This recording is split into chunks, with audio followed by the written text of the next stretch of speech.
sit back and enjoy the ride.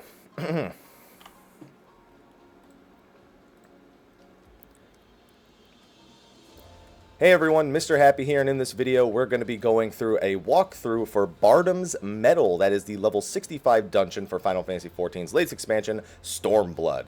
You're going to be getting to this dungeon at some point as part of the main scenario quests, and it rewards item level 276 gear. I've already run through it a couple of times. For those unfamiliar with some of the other walkthrough style videos we've been doing for Stormblood's launch, I'm busy doing a 24/7 live stream on Twitch where myself, my girlfriend, and one of my moderators are taking turns streaming the game and keeping the stream live for almost a full week straight. So for that reason, I don't really have the time to sit down and make maybe like a 5-minute guide on the entire dungeon. So we're doing these walkthroughs so you can see all the trash pulls, all the bosses from start to finish, and I'll describe them as best to my ability from what my experiences are in these fights themselves. So Bardam's Mettle so far has been my favorite dungeon of the 3 that I've gotten to do so far. And it's the first dungeon that really starts to hit quite a bit harder in my experience as well. I'm going to see if that's true of this run, just like my old runs as well. Okay, and by the way, it looks like we're doing a massive pull so you can know if it's possible or not. There isn't anything special to say about any of these mobs. The only thing that's special to say is when we get to this part right here, and honestly, I think he's going to die. I actually think he's going to die, and you're going to see how much fun it is to do one of these super pulls in this dungeon in particular, but we'll see. You know, Mew just wants to get those lilies, so I guess it makes sense that we'll do this. Actually, I guess with all the right tools, he might actually be okay. He just home ganged that one, but he's probably going to eat an AoE to the face right here. Yep, no, I think he actually is fine. Oh god, I can't even get in range of these things. So normally, I would break down every individual pull. I would like to say that other than this final part right here, where you're up against the 2 giant headstones, there really isn't a whole lot to say about any of these individual enemies anyway, which we're actually doing okay on. Mew is actually not even close to either, so we're just having a good time. I wouldn't recommend doing this. These enemies do, like I said, start to hit considerably harder because the enemies start outscaling the item level of the players because the dungeon rewards item level 276 gear. But man, that was a pretty good display of White Mage's tools and how their MP is pretty much infinite when put in an infinite healing scenario like that. You got to see Mew pretty much was getting lilies and burning assizes and burning through his thin air plus his lucid dreaming, and stayed at a really high MP pool despite the constant damage output that was coming through there. So that was actually pretty sweet. Now if he dies on the like 2 enemies that we're fighting right here, then I'll actually laugh. Then I will actually laugh. It's more of the same from the first wall to the second wall, although this wall is a little bit angrier. And there's also 3 of these walls of Bardam. You really don't have to watch out for anything except for a paralyzed status effect that you may get from fighting these walls. But as long as you just avoid AoEs and pop your cooldowns in a reasonable manner on any of the trash pulls, then you've been doing trash pulls at this point for 65 levels. You should know the general gist of what is kind of expected of you on pulls like this. It is also really nice having Tactician and being able to get these extra crit procs on my Monk for purification stacks. I'm actually going to, I was going to try to crit the Bootshine to force myself to get a purification right there. Didn't quite go through.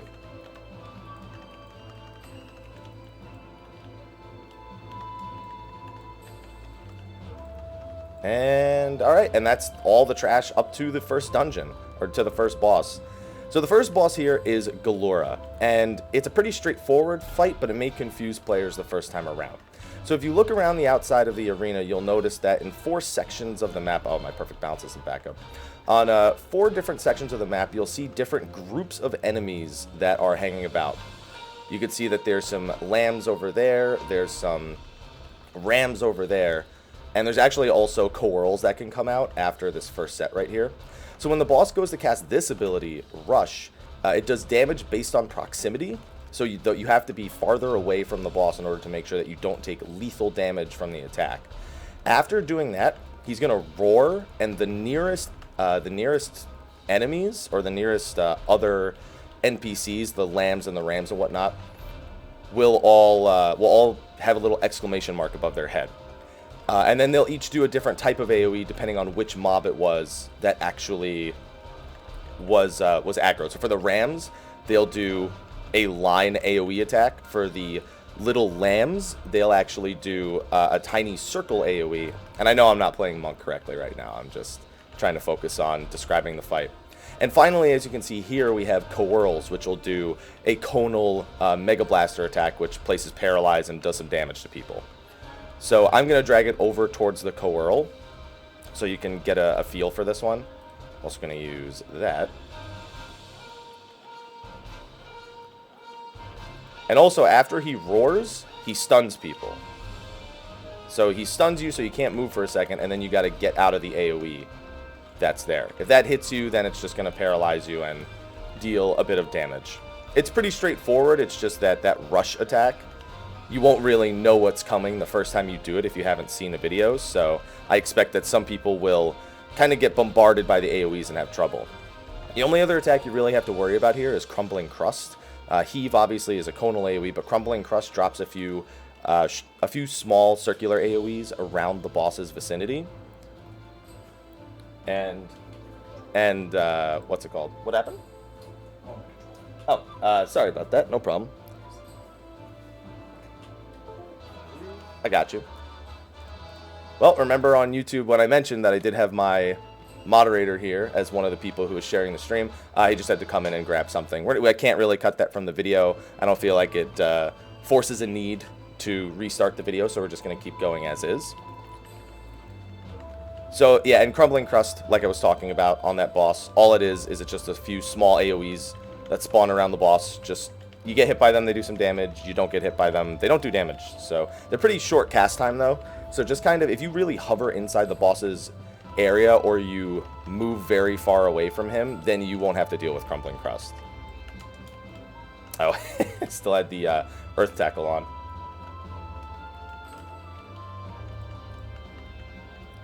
These mobs, these Daras, they hit hard, but they don't do anything special. This next boss coming up is a really fun one, though. So I think you guys will really enjoy seeing how this next boss pans out. Look at all this loot. So much desynthesis. Alright. Normally I desynthesize on those items and then I'll like roll on them again. But it looks like I have 2 pieces in there that are slaying that I already have, so I might actually have them equipped, actually. Not even what I actually thought I had. So again here, the Kungurvals have... you fought these enemies several times at this point. They have pretty much the same abilities. A lot of cleaves here. Tons and tons and tons of conal AoEs that you got to watch out for. So expect your tanks to be moving around quite a bit. Just for this pull in particular. Oh, that was a frightening amount of damage that we just saw right there. And then he had to eat the those cleaves right after. And like I said, it's no joke. It's no joke. And we got Troubadour Payon right now too.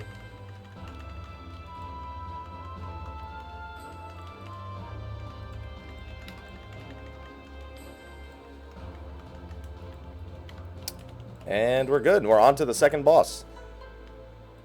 All standard, but again, huge damage, especially if you're going to do big pulls in here. So this is the second boss right here, and this is actually Bardem the Brave. And as you remember, this area is called Bardam's Mettle. And you cannot actually do anything in this fight. You can only dodge mechanics. And the arena is split up into 4 quadrants. I highly recommend that each player be assigned a quadrant, or just take a quadrant. You don't really have to like discuss it. Just have every player take a different quadrant. These lines separating the different quadrants. And your only goal is to just dodge mechanics the whole time. Now, if you get hit by a mechanic once, which I will right here, just for the sake of it, it gives you a little X over your head, which gives you a stack of Bardam's Price. And Bardam's Price, if you get 2, it will render you unable to move. Now, in order to pass through all the mechanics, you just have to make sure you survive each phase without getting too many stacks of Bardam's Price. And then that will consider your trial overcome. So you saw the first one there was to look away from the boss and dodge a bunch of AoEs, pretty standard. For this one right here, these towers, if you ever see these towers in this game, it always means one person needs to be hit by them. So after the towers, you should do the mechanic where everybody runs towards the center of the room in order to stack up for the donuts. And then you'll get this AoE right here.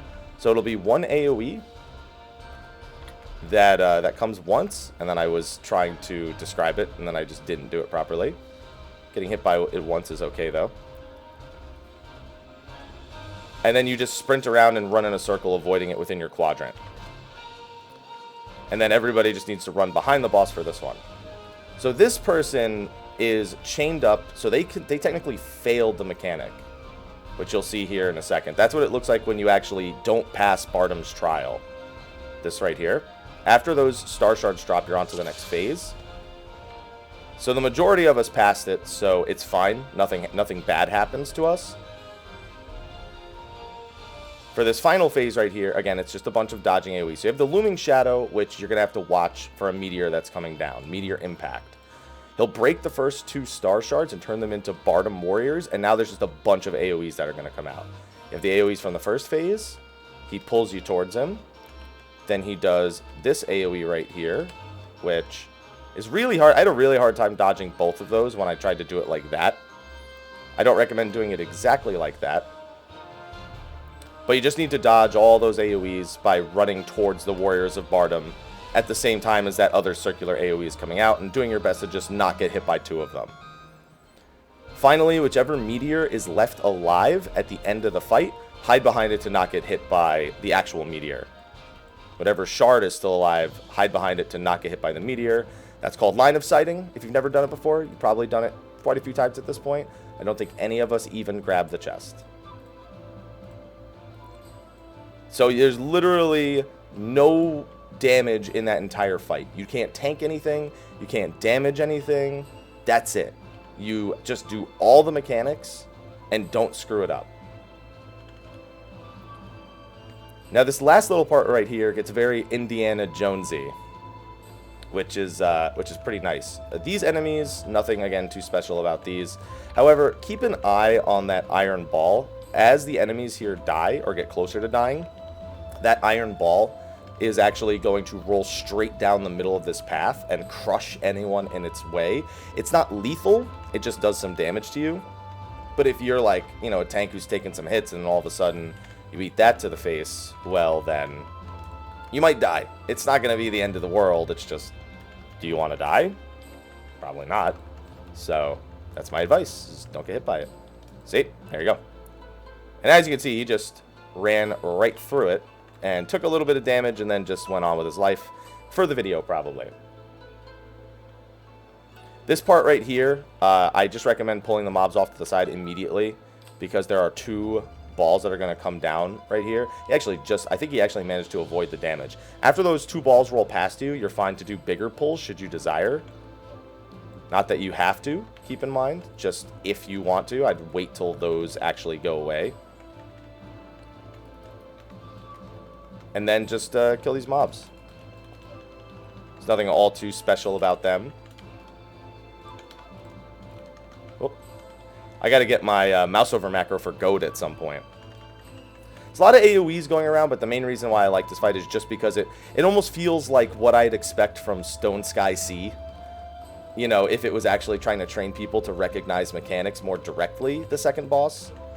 And I think that's good. I think more things like that are fine. It's just that I would like for one of the trials to maybe have asked you to actually, you know, tank or DPS something. While, you know, learning mechanics is good, and being able to recognize mechanics that are used in multiple places, like those towers, is also good.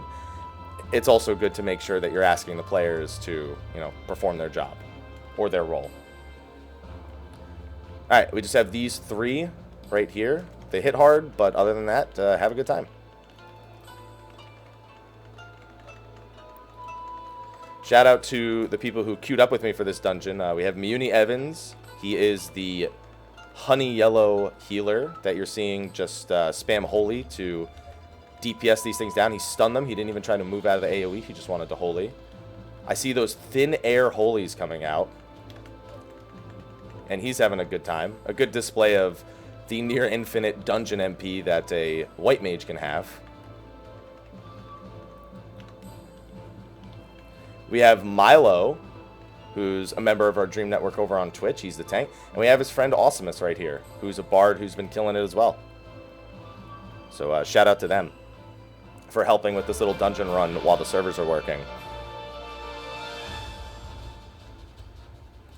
Alright, so the final boss here is a lot of AoEs. I actually also kind of like this boss as a final boss because it's once again more of a mechanical check. But it does ask you to pay attention to a lot of things. Now, there's a mechanic that I've ended up skipping on this boss. Should that happen, I'm actually, as we get closer to a later part in the fight, I'm actually going to slow my DPS down to make sure we don't skip the mechanic. I'm actually just going to play a little bit, you know, suboptimally, just to make sure that we see all the mechanics to this boss. Because I really want to make sure. It's a pretty important phase that if you don't skip it, you know, newer groups will have to deal with it. So there's no reason why I should do anything or everything in my power not to see it. So again, you're going to see me just straight up laying off DPS a lot of the time here. So far it's just been AoEs. When everyone's marked over the head, spread out. When he does that sight AoE, look away. All of these things shoot AoEs at you. Alright, I also have some other people stopping DPS. So if you get hit by that gaze attack, it actually gives you the confused status and causes you to start beating each other up. So you really want to avoid that, especially with all the AoEs going around. So after a little bit of time has passed, the boss is going to summon an eagle, and he's also going to keep doing these AoEs right here. Soon after, he's going to descend, which you should see in a second here, and he's going to dash across the room. All you need to do is just move away from him when he goes to dash across the room. Those plumes do quite a bit of damage. And then after you kill the first eagle, a second eagle is going to spawn, and you do the same thing with this one.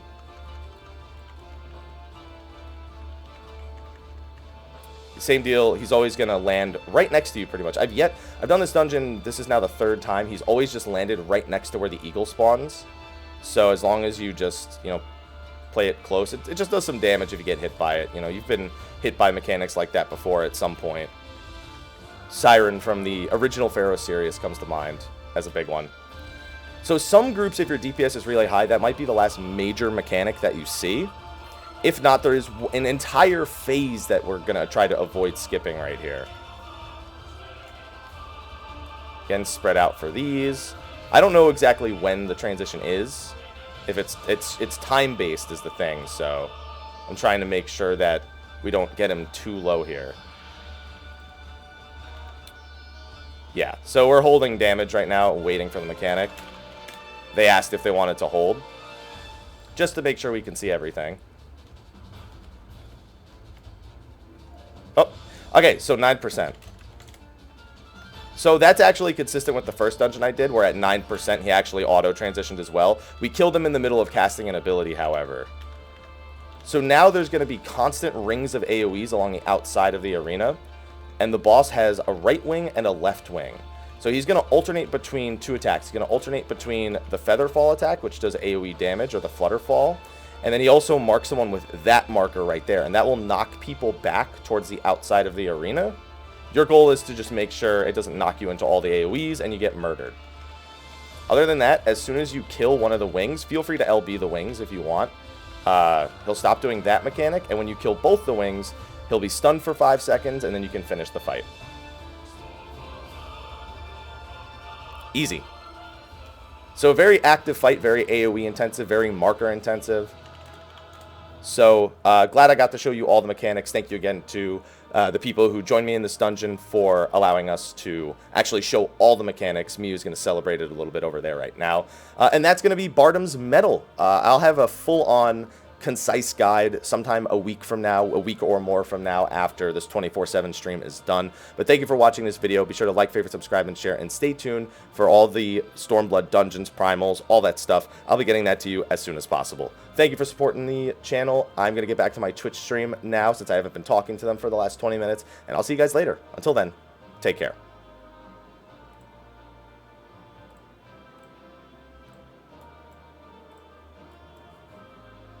All right, cool. Cool, cool.